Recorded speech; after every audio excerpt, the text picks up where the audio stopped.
વિદ્યાર્થી મિત્રો, આપણે ગણીશું ચેપ્ટર નંબર 2 સુરેખ સહસંબંધ. હવે પહેલી વસ્તુ, સુરેખ સહસંબંધ કોને કહેવાય? બરાબર છે? તો સમજો, આ જે સહસંબંધ શબ્દ છે, સામાન્ય રીતે બે ચલ હોય.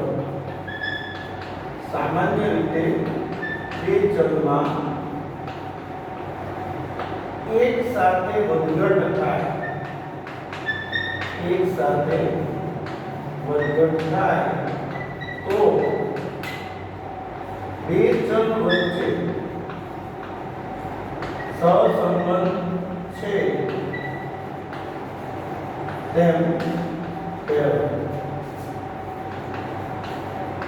એટલે આપણે અમુક ઉદાહરણો લઈએ તો વરસાદ અને અનાજનું ઉત્પાદન.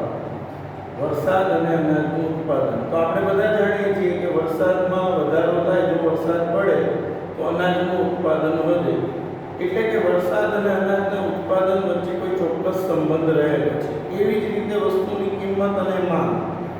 વસ્તુની કિંમત વધે તો માંગ ઘટે અને કિંમત ઘટે તો માંગ વધે. એટલે કે કિંમતની અસર સીધી માંગ ઉપર થાય છે. તો આ શું દર્શાવે છે કે બે ચલ વચ્ચે કોઈ ચોક્કસ સંબંધ રહેલો છે. એવી જ રીતે આપણે વધારે ઉદાહરણ લઈએ તો ચોમાસાની ઋતુની શરૂઆત થાય અને રેનકોટનું વેચાણ. તો જેવું ચોમાસું શરૂ થાય એટલે રેનકોટના વેચાણમાં વધારો થાય છે. તો આ બે ચલ વચ્ચે કોઈ ચોક્કસ સંબંધ રહેલો છે તે દર્શાવે છે. તો આપણે સમજીએ કે આ બે ચલમાં જે ફેરફાર સામાન્ય રીતે બે ચલ હોય. બે ચલ કયા હોય એ તમને હું સમજાવું. મેં તમને જે અમુક ઉદાહરણો આપ્યા, જેમ કે વરસાદ અને અનાજનું ઉત્પાદન. વરસાદ અને અનાજનું ઉત્પાદન. આપણે જાણીએ છીએ કે વરસાદ વધે તો અનાજનું ઉત્પાદન વધે. તો તમે સમજી શકો કે આ બંનેમાં મુખ્ય ચલ કયો છે? તો કે વરસાદ એ મુખ્ય ચલ છે અને અનાજનું ઉત્પાદન એ આધારિત ચલ છે. તો વરસાદ જે મુખ્ય ચલ હોય તેને x કહેવાય અને જે આધારિત હોય તેને y કહેવાય. જે મુખ્ય ચલ હોય એને કારણરૂપ ચલ કહેવાય અને જે આધારિત ચલ હોય એને કાર્યરૂપ ચલ કહેવાય.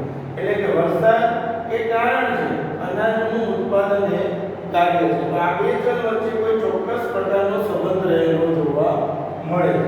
હવે આપણે બીજા ઉદાહરણમાં વધીએ તો વસ્તુની માંગ અને તેની કિંમત.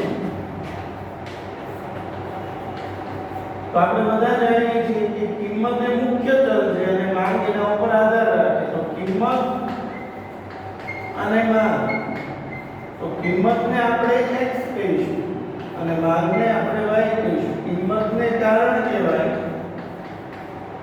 માંગ જે છે એને કાર્ય કહેવાય. કિંમત વધે તો માંગ ઘટે અને કિંમત ઘટે તો માંગ વધે. એવી જ રીતે વધુ એક ઉદાહરણ લઈએ તો કોઈ પણ વાહનનો વપરાશ અને તેનો નિભાવ ખર્ચ.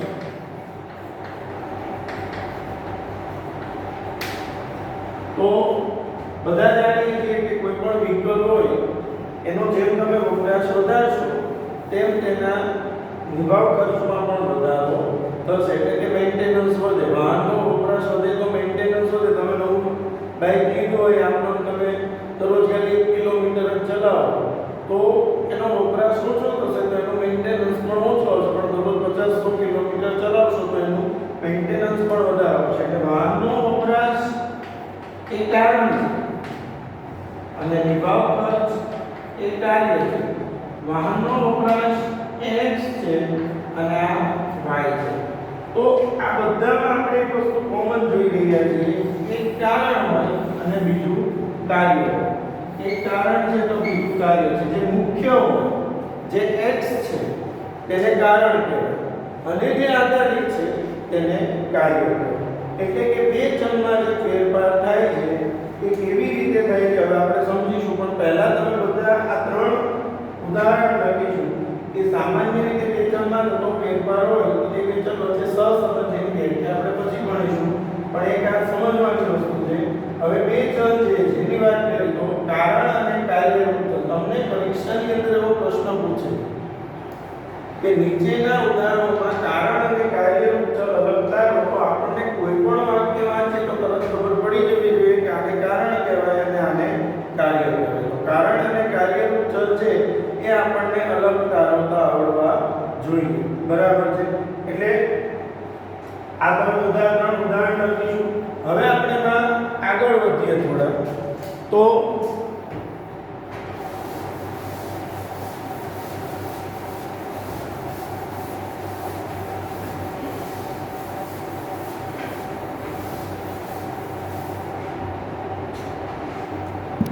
સુરેખ સહસંબંધ નો અર્થ અને વ્યાખ્યા.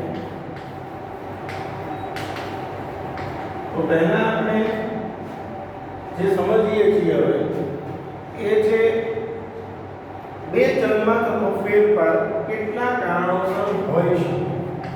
આ ચેપ્ટરનો આપણો પહેલો પ્રશ્ન છે બે ચલમાં થતો ફેરફાર કેટલા કારણોસર હોઈ શકે. તો બે ચલમાં થતો ફેરફાર બે કારણોસર હોઈ શકે. એનો જવાબ છે બે ચલમાં થતો ફેરફાર બે કારણોસર હોઈ શકે. એક, બે ચલ વચ્ચે કાર્ય કારણનો સંબંધ હોય. બે ચલ વચ્ચે કાર્ય કારણનો સંબંધ હોય. અને બીજું, અન્ય કોઈ કારણસર. હવે આ તો આપણે સમજી લીધું કાર્ય કારણનો સંબંધ. હમણાં આપણે જે ઉદાહરણો લીધા એમાં એક કારણરૂપ ચલ હતો અને બીજો કાર્યરૂપ ચલ હતો. તો હવે જે આપણે આગળ શીખવાનું છે કે ભાઈ અન્ય કયું કારણ. આ પ્રશ્ન છે એનો જવાબ છે કે બે ચલમાં થતો ફેરફાર કેટલા કારણોસર હોઈ શકે. તો બે કારણોસર. એક બે ચલ વચ્ચે કાર્ય કારણનો સંબંધ હોય અને બીજું અન્ય કોઈ કારણસર. હવે આપણે સમજવાનું છે કે આ અન્ય કોઈ કારણ એટલે શું. તો હું તમને એક ઉદાહરણ આપું કે કોઈ વિદ્યાર્થીનું ધોરણ 10 નું પરિણામ અને ધોરણ 12 નું પરિણામ. તો ધોરણ 10 અને ધોરણ 12 ના પરિણામ વચ્ચે કોઈ ચોક્કસ સંબંધ નથી. બરાબર છે? ધારો કે કોઈ વિદ્યાર્થીના ધોરણ 10 માં સારા ટકા છે, એનો મતલબ એવો કે એને 12 માં સારા જ આવવા જોઈએ એવું હોતું નથી. તો શા માટે એને 10 માં સારા છે, 12 માં ઓછા છે, અથવા 10 માં ઓછા છે અને 12 માં વધુ છે? તો એનું એક ચોક્કસ કારણ છે કે ભાઈ એના મિત્રો એવા કોઈ મળી ગયા હોય, સારા મિત્રો મળ્યા હોય તો રિઝલ્ટ સુધરી જાય, ખરાબ મિત્રો મળે તો રિઝલ્ટ બગડી જાય. તો આ અન્ય કારણ છે. અન્ય કારણ એટલે જે બે ચલ વચ્ચે કોઈ ચોક્કસ સંબંધ ના હોય તો એને અન્ય કોઈ કારણસર. એટલે બે ચલમાં થતો ફેરફાર કેટલા કારણોસર હોઈ શકે. તો બે કારણોસર. એક, બે ચલ વચ્ચે કાર્ય કારણનો સંબંધ હોય અને બીજું અન્ય કોઈ કારણસર. હવે આપણે આગળ વધીશું. તો બે ચલમાં થતો ફેરફાર છે કેટલા કારણોસર હોઈ શકે છે. બે. કયા બે કારણોસર? એક, કાર્ય કારણનો સંબંધ હોય અને બીજું કોઈ અન્ય કારણસર, તો અન્ય કોઈ અસરને લીધે. બરાબર છે? હવે આપણે આગળ વધીએ તો આપણે જે પ્રશ્ન ભણવાનો આવે છે એ છે સહસંબંધ. તો સહસંબંધ કોને કહેવાય? બરાબર? તો સહસંબંધની વ્યાખ્યા છે, ધ્યાન રાખજો બધા. સહસંબંધની વ્યાખ્યા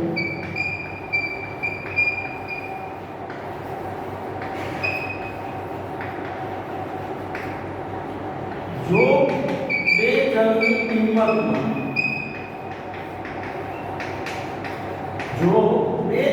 કિંમતમાં પ્રત્યક્ષ કે પરોક્ષ કારણોસર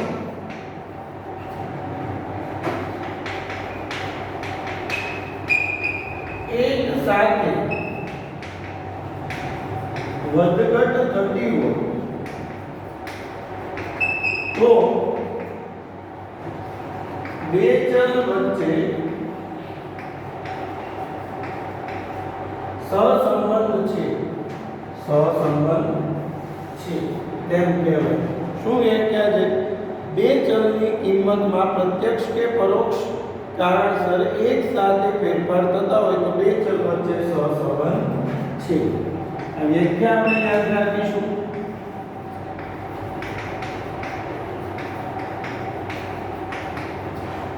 બરાબર. સહસંબંધની વ્યાખ્યા શું આવશે? જો બે ચલની કિંમતમાં પ્રત્યક્ષ કે પરોક્ષ કારણોસર એક સાથે વધઘટ થતી હોય તો બે ચલ વચ્ચે સહસંબંધ છે તેમ કહેવાય. હવે આપણે થોડા આગળ વધીએ તો આજે સહસંબંધની આપણે વાત કરીએ. આ સહસંબંધ જે છે, પહેલા તો દરેક વિદ્યાર્થી આ બે પ્રશ્નોના જવાબ લખી લેવાના છે નોટમાં. પહેલો પ્રશ્ન અને આ બીજો પ્રશ્ન. બરાબર. હવે ત્રીજો પ્રશ્ન આવે છે તો એ છે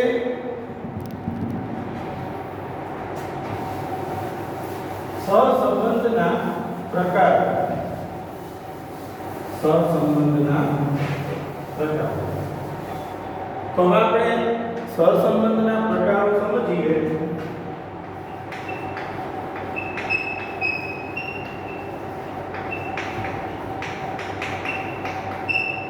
તો સહસંબંધના બે પ્રકાર છે.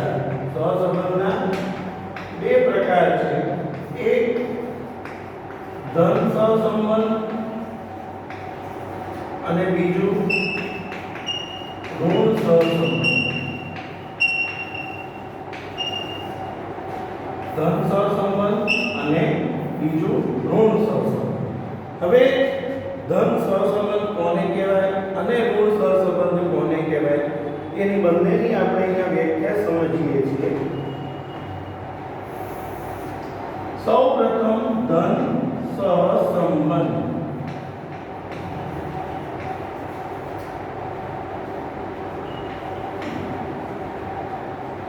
બે ચલમાં થતો ફેરફાર. બે ચલમાં થતો ફેરફાર એક જ દિશામાં હોય. એક જ દિશામાં હોય એટલે કે કોઈ એક ચલમાં વધારો થાય તો બીજામાં વધારો થાય, કોઈ એક ચલમાં ઘટાડો થાય તો બીજા ચલમાં પણ ઘટાડો થાય. બે ચલમાં થતો ફેરફાર એક જ દિશામાં હોય તો તે બે ચલ વચ્ચે ધન સહસંબંધ છે તેમ કહેવાય. આપણે વ્યાખ્યા યાદ રાખવાની છે. બે ચલમાં થતો ફેરફાર. બે ચલમાં થતો ફેરફાર એક જ દિશામાં હોય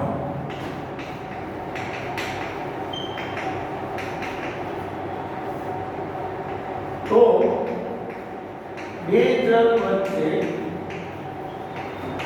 સહસંબંધ છે તેમ કહેવાય. કેવો સહસંબંધ? ધન સહસંબંધ. વચ્ચે ધન સહસંબંધ છે તેમ કહેવાય. એટલે કે એક જ દિશામાં જાય. એક જ દિશામાં જાય એટલે એક વધે તો બીજું વધે અને એક ઘટે તો બીજું ઘટે. એને શું કહેવાય? ધન.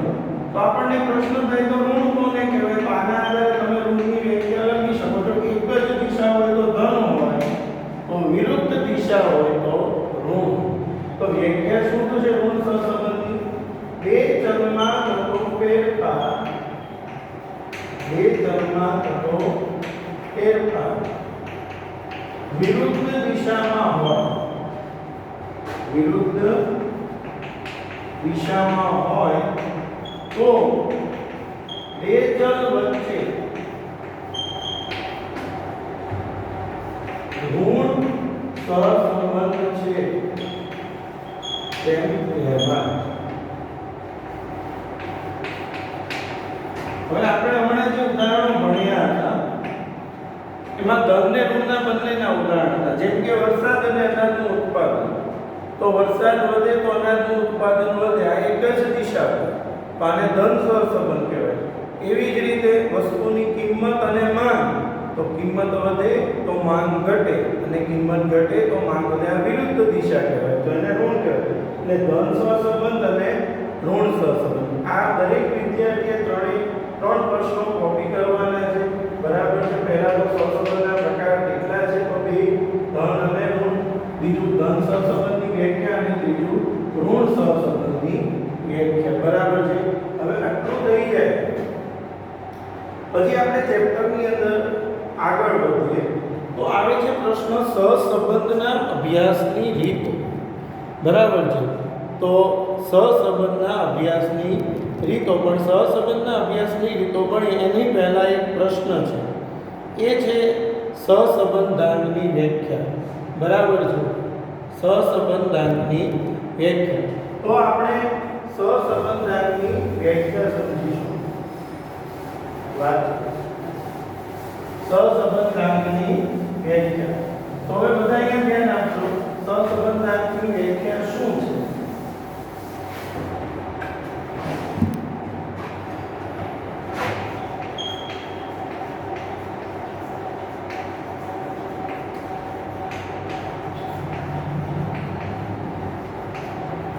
યાદ રાખો, આ પ્રશ્ન પૂછાય છે વારંવાર, સહસંબંધાંક કોને કહેવાય? તો યાદ રાખો, બે ચલ વચ્ચેના સુરેખ સહસંબંધની ઘનિષ્ઠતાના માપને, બે ચલ વચ્ચેના સુરેખ સહસંબંધની ઘનિષ્ઠતાના માપને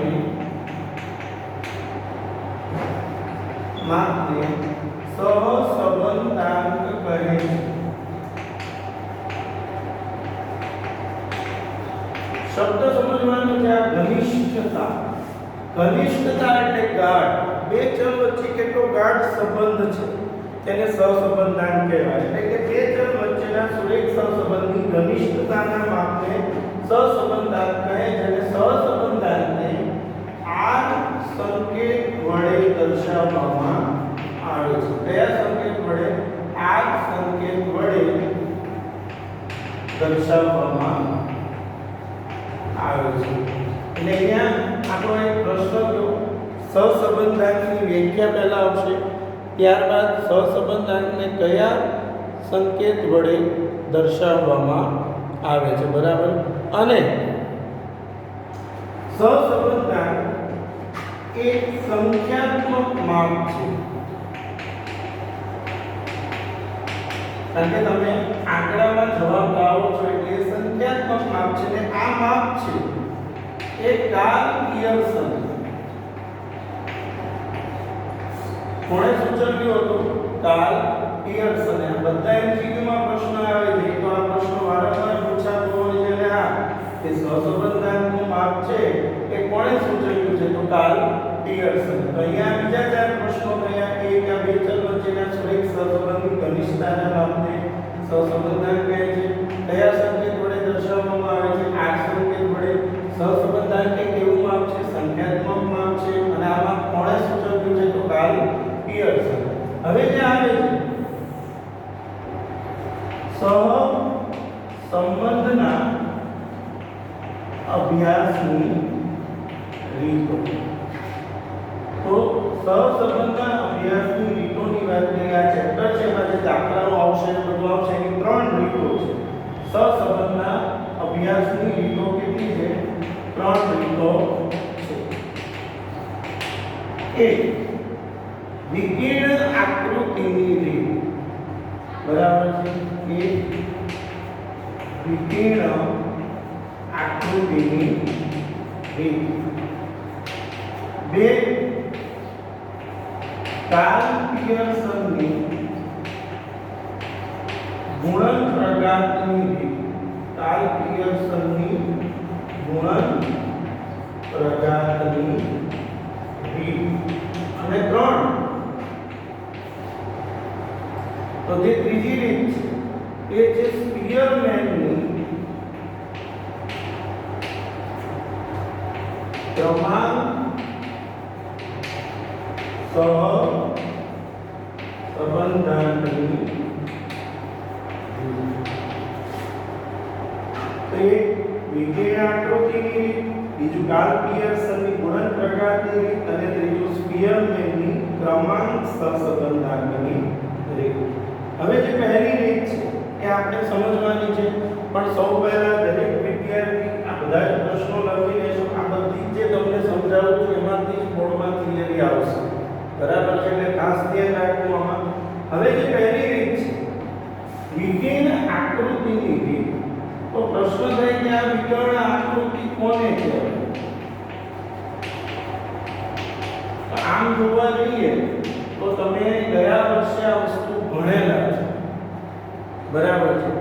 કઈ રીતે? તો આપણે જે આલેખો બનાવતા હતા, એક x અક્ષ આવે અને બીજો y અક્ષ આવે, બરાબર છે? તો હવે આપણે આ વ્યાખ્યા સમજીએ. તો વિકર્ણ આકૃતિ કોને કહેવાય? તો ચલ x ની કિંમતોને x અક્ષ પર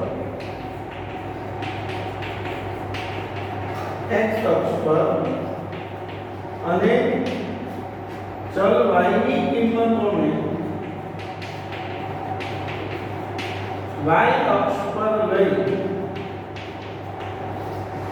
જો બે અક્ષ બધા જાણીએ છીએ, અહીંયા x અક્ષ હોય અને અહીંયા y અક્ષ.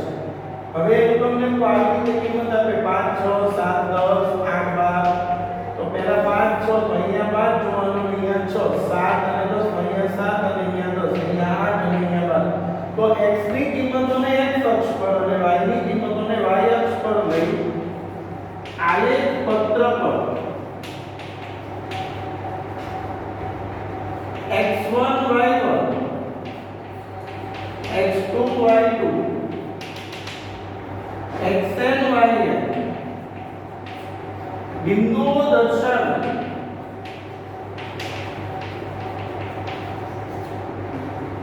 તેમાંથી જે રેખા પસાર કરવામાં આવે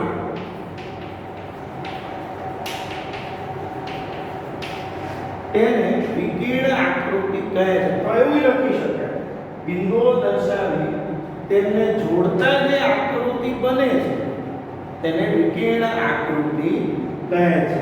એટલે આ આપણો પહેલો પ્રશ્ન થયો. આનો વિકર્ણ આકૃતિની રીતની વ્યાખ્યા સમજાવો તો x ની કિંમતોને x અક્ષ પર અને y ની કિંમતોને y અક્ષ પર, આલેખ પત્ર પર x1 y1 x2 y2 xn yn બિંદુઓ દર્શાવી તેમાંથી જે રેખા પસાર કરવામાં આવે તેને વિકર્ણ આકૃતિ કહે છે, અથવા તે બિંદુઓને જોડતા જે રેખા મળે છે તેને વિકર્ણ આકૃતિ કહે છે. અને આ આપણી વિકર્ણ આકૃતિની વ્યાખ્યા થઈ. હવે આપણે વિકર્ણ આકૃતિની જો એકવાર વ્યાખ્યા સમજી લીધું હોય તો આ વિકર્ણ આકૃતિના આધારે, બરાબર છે, આપણે સહસંબંધના બધી જે આકૃતિઓ છે સમજવામાં આવશે. પણ એ આપણે આવતા લેક્ચરમાં ભણવાની થશે. અને બીજું કે આજે તમે આ જેટલા પ્રશ્નો સમજેલા છો આ બધા જ તમારી નોટબુકમાં રાઇટ ડાઉન કરી દો, બધા થિયરીની અલગ નોટ બનાવીને એમાં લખી દો, જેથી કરીને તમારે કોઈ તકલીફ ન પડે, બરાબર છે? Thank you.